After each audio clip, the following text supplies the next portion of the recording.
Hello and welcome to Lunchtime News. I am Rhoda Ngozi. We'll dig into it. Ugandan National Examination Board has issued guidelines ahead of the Uganda Certificate of Examination exercise that starts this Friday, the 14th of October 2022. Inadequate briefing of candidates has been singled out as a major factor fueling cases of examination malpractice over the years. Unique in the guidelines is the request for parents to attend examination briefing on Friday. NEB Executive Director Rhoda Ngozi thinks parents' presence during briefing of candidates will encourage learners to adhere to examination rules and regulations. Let's take a look. This briefing is extremely important. It's a very important exercise which must be conducted by the head teachers themselves and not delegated to deputies or directors of studies. During this briefing session, the candidates must be made aware of the instructions that are contained in the timetables and the regulations on the conduct of the examinations. The head teachers must explain very clearly to the candidates the consequences of their not following these regulations, and if they don't adhere to these regulations, and cheating in the examination. UNEB has found out over time that incidences of candidates not following regulations and involving themselves in examination malpractice is usually because candidates are either not briefed adequately or sometimes not even briefed at all.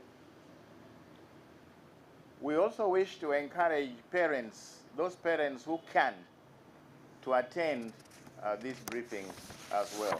We think it is a good idea if a parent is able to be there just to listen in, so that they know that if something happens in that school, they will have understood exactly what could have been the problem.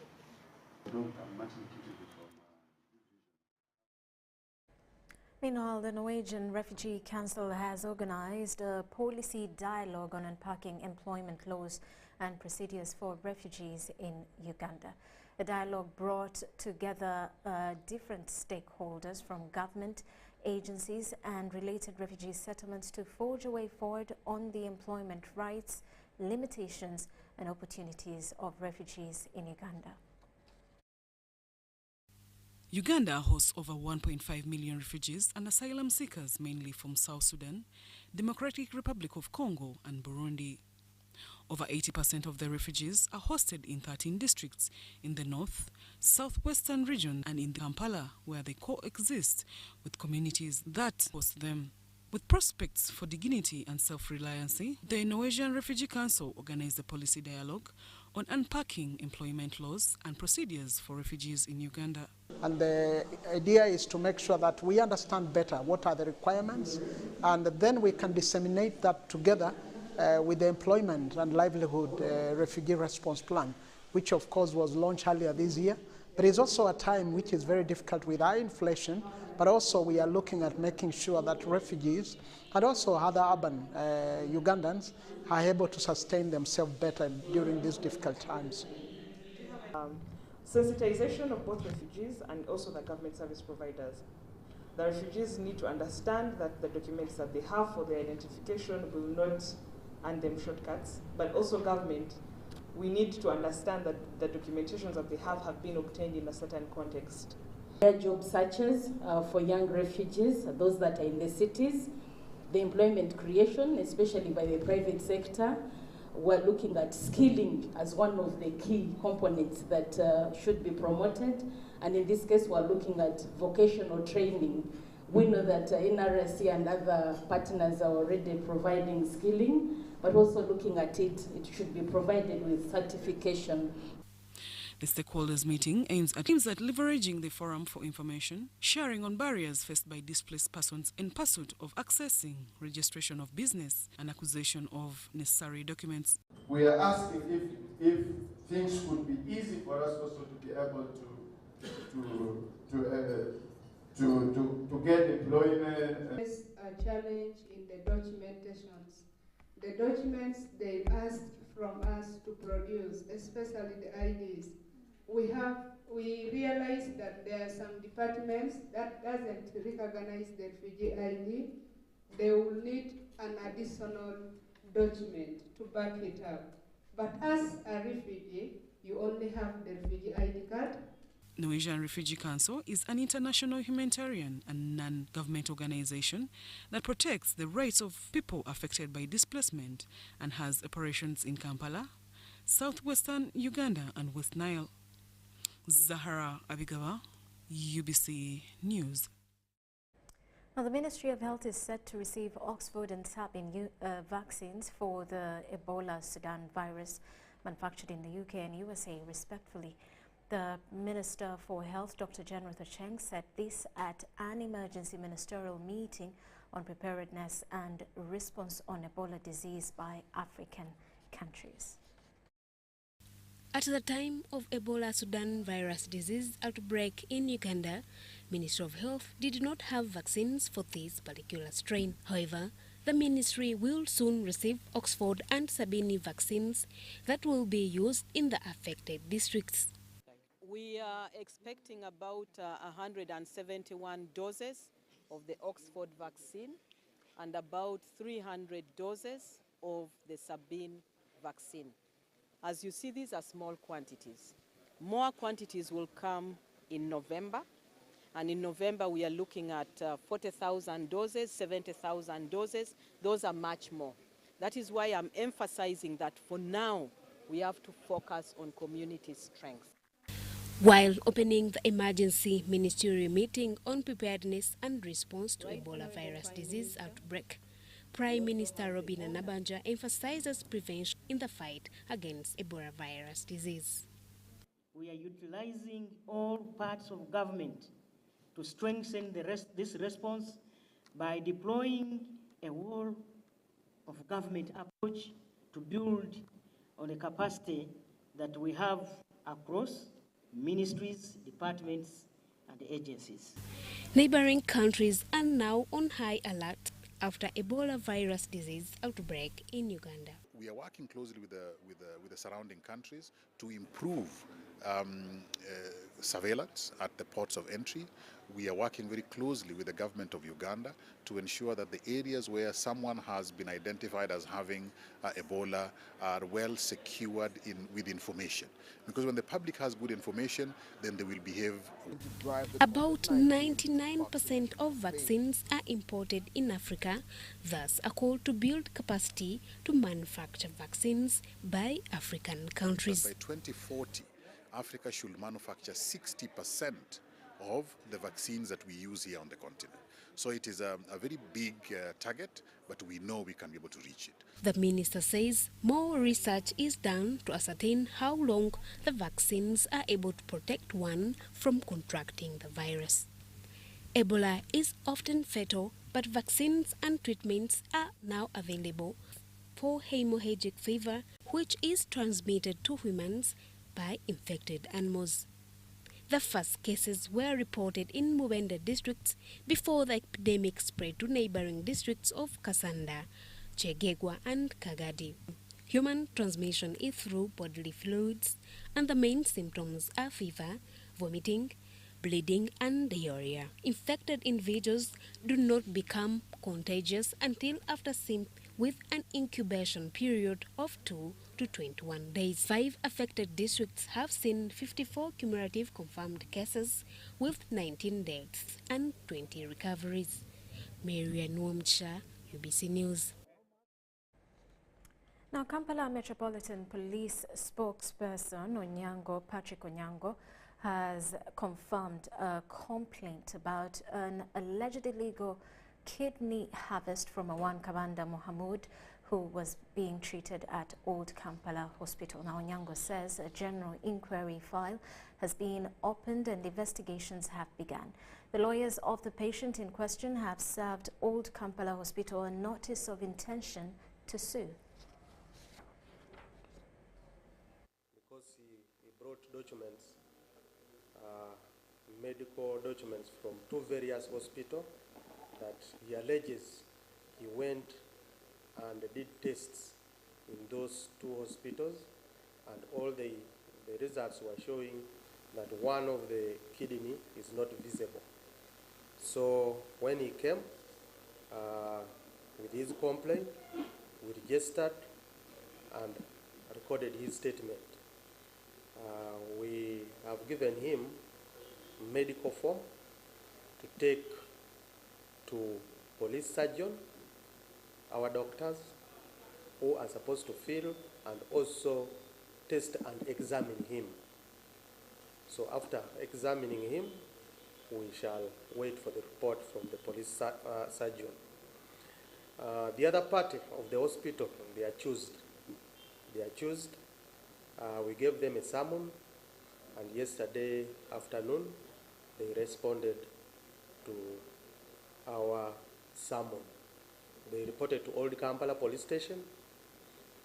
We recorded their statement, and they are denying. They said that they only performed the operation on him on what they agreed.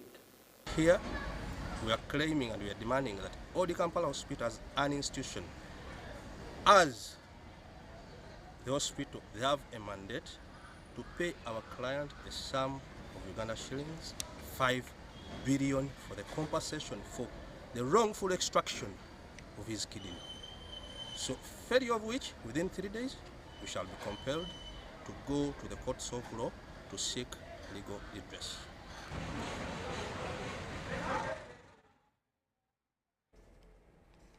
Now, the Legal and Parliamentary Affairs Committee has grilled officials from the Law Development Centre after students accused lecturers for demanding for sex from them in exchange for marks.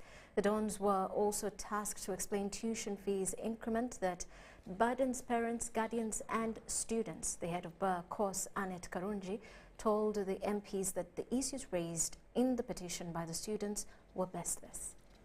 There are rampant allegations that some professional advisors and other officials solicit for sex from students to help them pass. LDC extorts money from students at every chance. For instance, when they miss oral exams because of the miscommunication of the administration, they are forced to pay for special exams. Sometimes timetables are changed at 2 a.m. in the night. They further pray that this committee should direct the center to rescind its decision of increasing tuition. Honorable Chair and members, we have already shared our challenges, funding challenges as an institution, and justified the decision to increase the fees paid by 20%. Complaints that came up that were not within the petition, which I gave them for their information, like sex for marks, like extortion of money, like a disorganized system where they keep changing things at the last minute, like leakages of exams and all that, and you can't downplay those.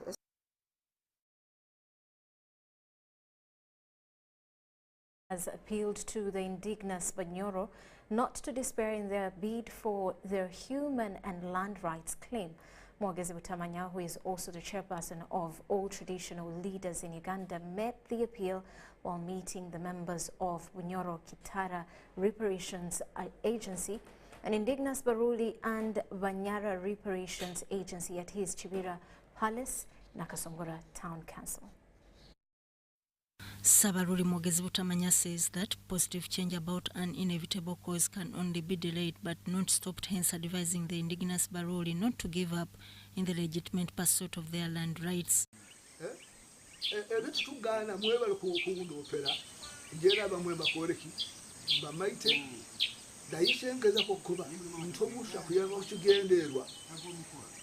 era omuntu atanamaanyi tagwa kiki atatanawo tafiirwa omunaku niwafiirwa ida oli alimanya naye nyini nfiirwa nonte omusajja afiirwa onumu nekyalo kyolo nakwiza okubaaga babanya nti nakoleki akati okukubazibwaku isaba ibara nyokubazibwaku muteeka okumanya nti muno.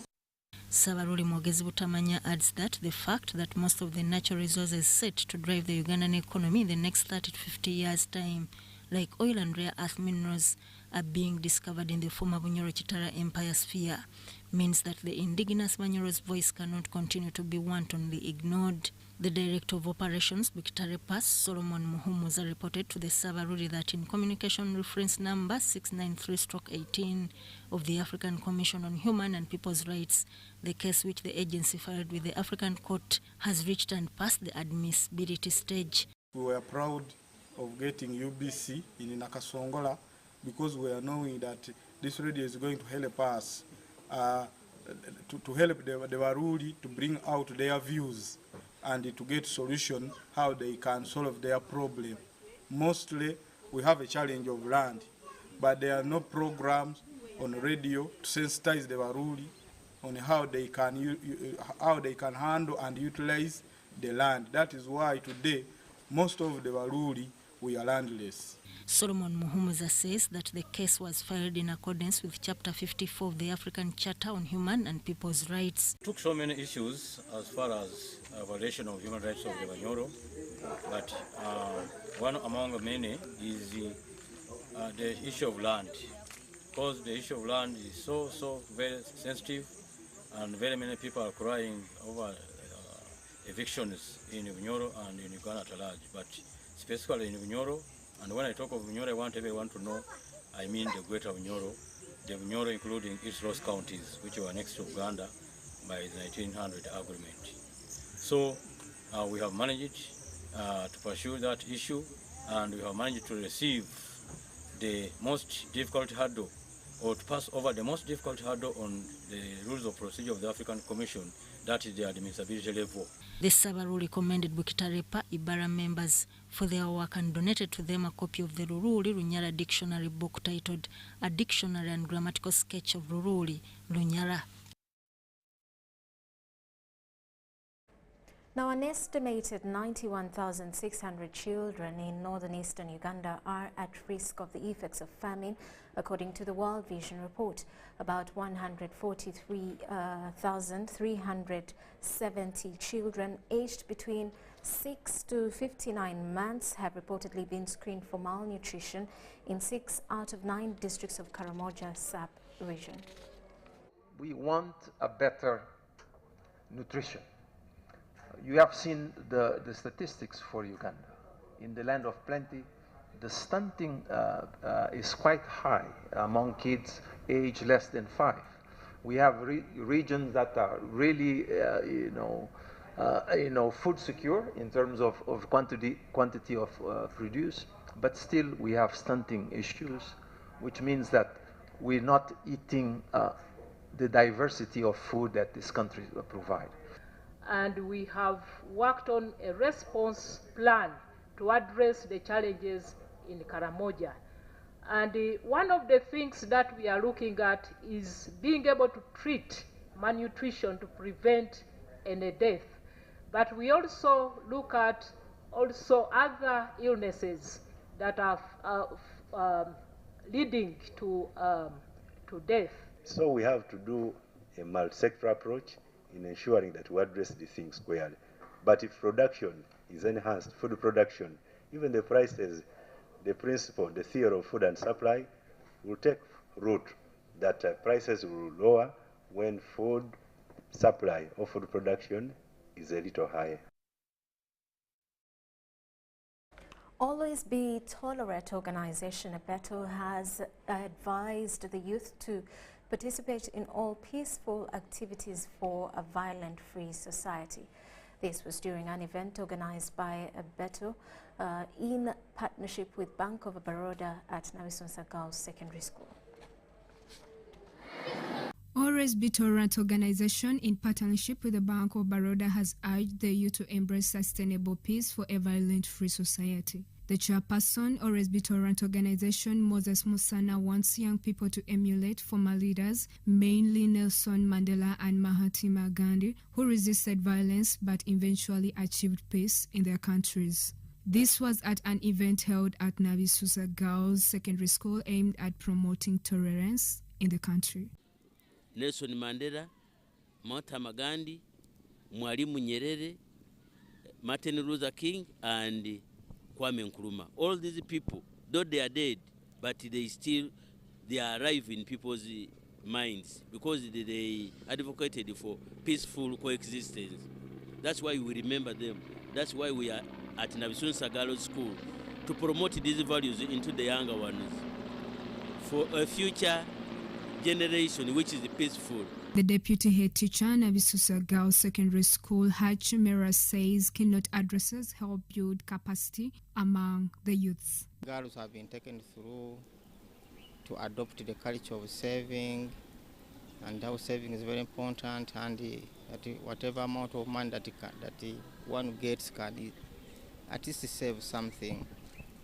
So I hope, because there is a way learners take longer to start the culture of saving, but now that it has come so early to our younger girls, we know it is going to benefit them a lot, and us, the teachers, the staff, and so on. The managing director, Bank of Baroda, Raj Kumar Mena, advised teachers and students of Nabisusa Girls Secondary School to appreciate financial discipline in promoting prosperity among the citizenry. Whatsoever money you saved in your pocket, we take it in a form of deposits. Say, you have some money in your pocket. A former Makerere University professor, Dr. Said Abid, advised Nabisusa students to draw lessons from the Indian leader Mahatma Gandhi, who changed society through peaceful and non-combative modes. So he was always fighting for the downtrodden. He was always trying to reform the society.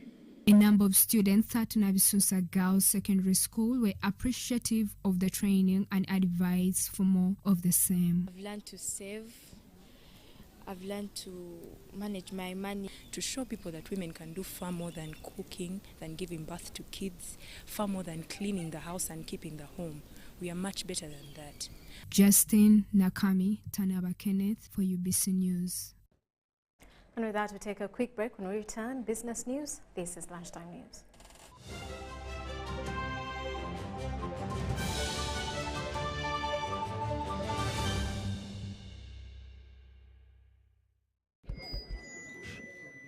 So, I'm here to announce that the MTN Kampala Marathon is back. And this year, we are running for babies. To be clear, I am not talking about a baby.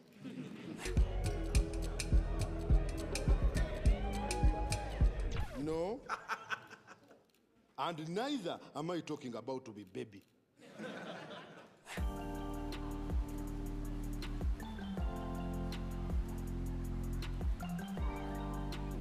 I am talking about these small dollars. Run for babies in the MTN Kampala Marathon on Sunday, 20th November 2022. Dial *165 *77# or use the Momo app to register.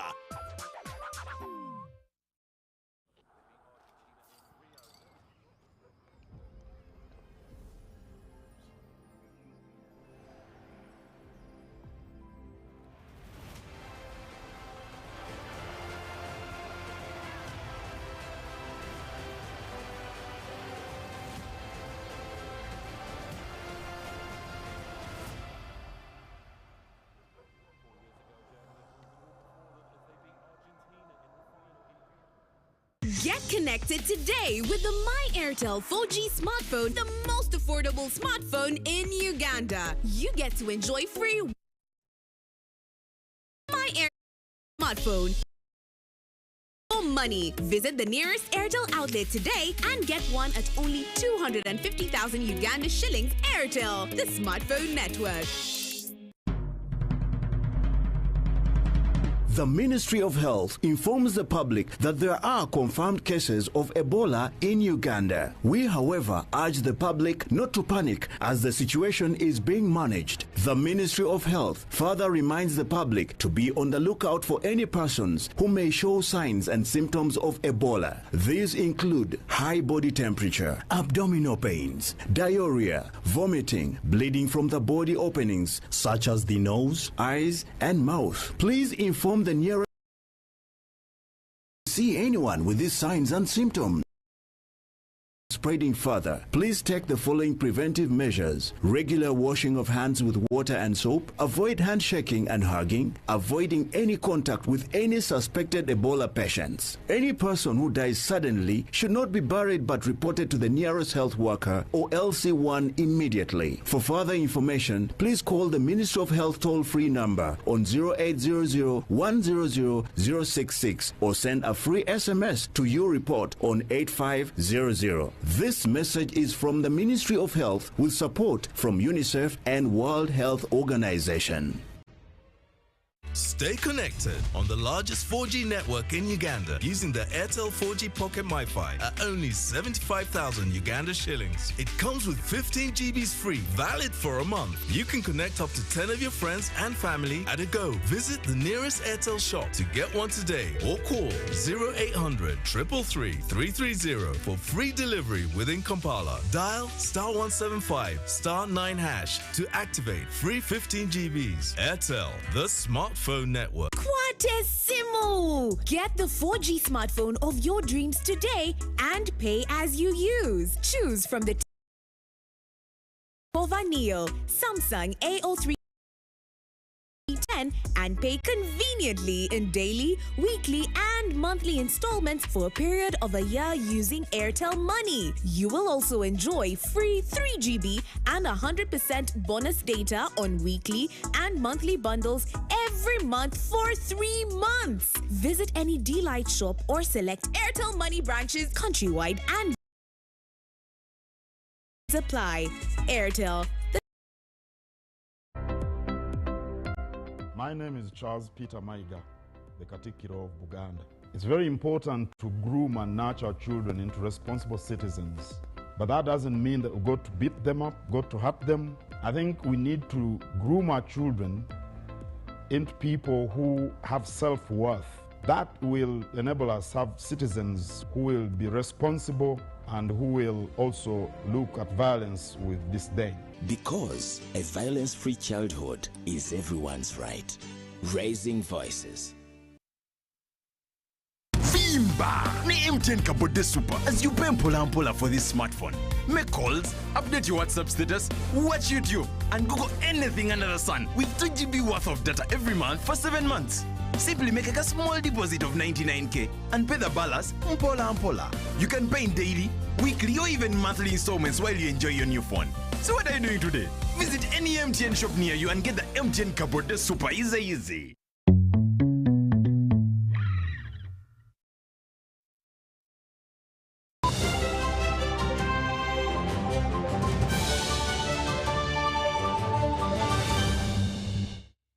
Welcome back. You're still watching Lunchtime News. Now in business, the utilization of the African continent free trade area topped the agenda of discussions at the inaugural and 60th Business Breakfast Conference held at Speak Resort, Munyonyo. Business analysts, entrepreneurs, innovators, among others, shared ideas on the current economic situations, investment opportunities, and what needs to be done to build a more resilient economy. The government is committed to enhancing the participation of the country in the African Continental Free Trade Area with the belief that it will create more market for Ugandan locally manufactured products which have in the recent years faced difficulties in accessing the European Union and the American market. Which is the 1.3 billion market. That's a single market. Now the idea is really decolonization in its form. We in Africa are talking about Pan-Africanism right now. Historically, we were left with geographical boundaries that really left us divided. In Congo, we just realized that they're actually selling a lot of cod palm oil. And we only realized that after the war with Ukraine and Russia. As the world transitions from manual to digital systems, the adoption of new technologies to ease service delivery, boost profitability, and creation of decent jobs was emphasized. Someone using a central link service has more value than here in Uganda using a Uganda service provider. Central link, the services, I don't want to go through all the details, but there's more value in using internet out there than here in Uganda. What the future of work is, it will have to be dealing a lot with the software rather than the hardware of people. But I also think that the hardware had to be dealt with, so wellness becomes so important, making sure that people continue to be well and able to provide their services. And I think that we need to think about the programs that will improve the health of people, the minds of people, the technology to be able to deal with your customers, the technology to be able to deal with your colleagues. The event on the theme COVID-19 conflicts and energy crisis, the lessons for Uganda in managing geopolitical risk, was attended by influential business leaders, entrepreneurs, innovators, development partners, and senior government officials. This project is bringing in $12 billion. I'm not counting the refinery. If I count the refinery, it's $16 billion. In a GDP of 44 billion. So think about that number. Import substitution, we are looking at about $4 billion annual import substitution impact of this project. So these are some of the discussions we should be having as business people. As media, what is your role? Is it to regurgitate for falsehoods about your country, about a project that is super audited? Such high-level discussions build rapport between various sector heads, creates awareness, and provides solutions for various issues. Dennis Igor and Juman Samba for UBC News.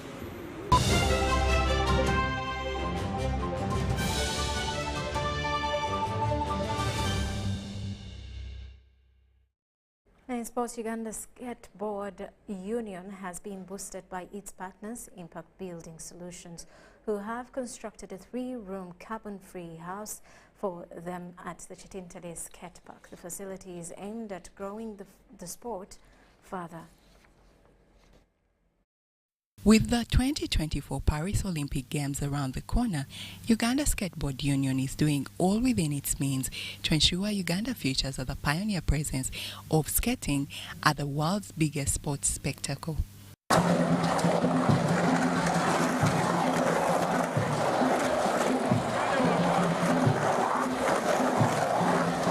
From several training clinics to improve the skills of athletes as they wait qualification pathways, Uganda Skateboard Union has done it all. And now, through partners like Impact Building Solutions, they have established a 3-room carbon-free house that will grow the sport further. Well, first of all, I think it's great what Jack has done here in the last 15 years, that he built a community center like this. I've seen all the kids, they meet here every day, and that encouraged me to make a difference here. I think they needed a place where their volunteers can live, and this is the house. We were working together with UNHCR on a design for shelters, supported by the German Development Bank, DEG, and we decided to build that project here in Kititale. I'm here to make a difference when it comes to climate change, and climate change is a major problem for all of us. Yeah, we have droughts, people die because there's not enough food, there's flooding somewhere else, so we need to do something, and we need to start in the construction sector as well. To the Uganda Skateboard Union General Secretary Cindy Kemigisha, this house is a great leap in the sports growth in Uganda. Well, what is special about it is built using eco-friendly materials. So it is one bedroom, one other room, and a bathroom and toilet. So this facility is going to help us in that when we get guests, usually we get people from the skating fraternity from different countries, and it is very expensive to lodge them in hotels, and so we shall be using it as volunteer houses or as a volunteer house or even for accommodation for our guests. Uganda Skateboard Union is still in its infancy but has already registered milestones like increasing the number of athletes, especially the ladies, whose skills are being upgraded to meet international demand. And Uganda Rugby Union has been awarded rights to host the Pool B of the 2022 Rugby Africa Women 15-a-side Cup. The tournament will be held from the 15th to the 2nd of November at Mutesa II Stadium in Wankulukuku and will feature Uganda, Kenya and Zambia. This will be the start of the 15-a-side Women World Cup qualifiers.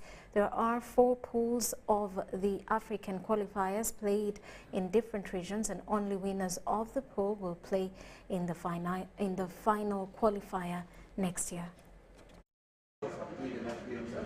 That we are going to have 84 athletes in Uganda and 7 international officials coming through.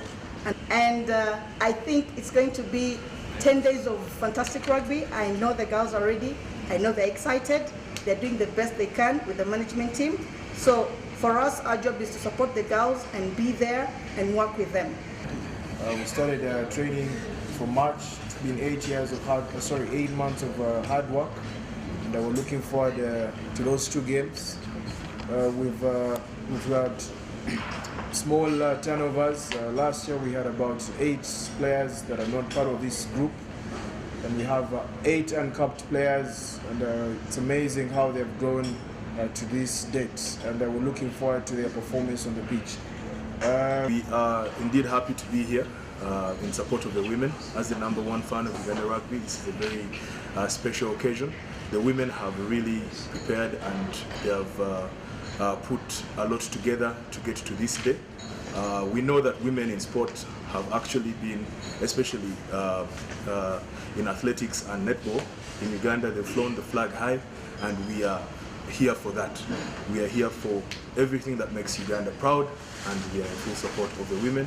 As a result, we are here today to celebrate and witness them take on the fellow Africans on Ugandan ground. And so we pledge obviously to rally funds to the games.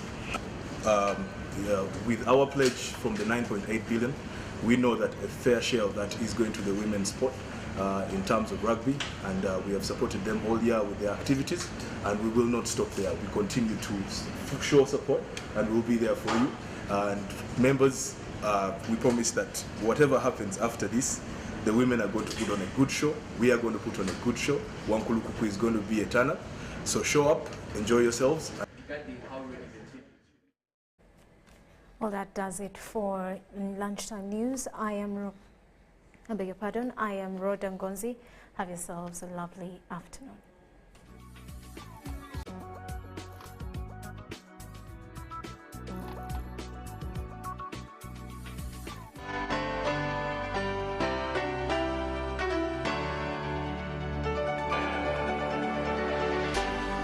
UBC, inspiring Uganda.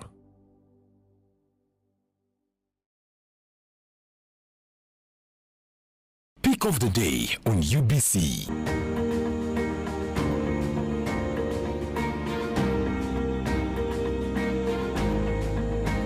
Was brought to you by Get away with MTN Momo Advance. Momo Advance tops up your Momo to complete your transactions. Dial *165*5*3#. Imba! Ni MTN Kabode Super as you pay mpola for this smartphone. Make calls, update your WhatsApp status, watch YouTube, and Google anything under the sun with 2 GB worth of data every month for 7 months. Simply make a small deposit of 99k and pay the balance mpola. You can pay in daily, weekly, or even monthly installments.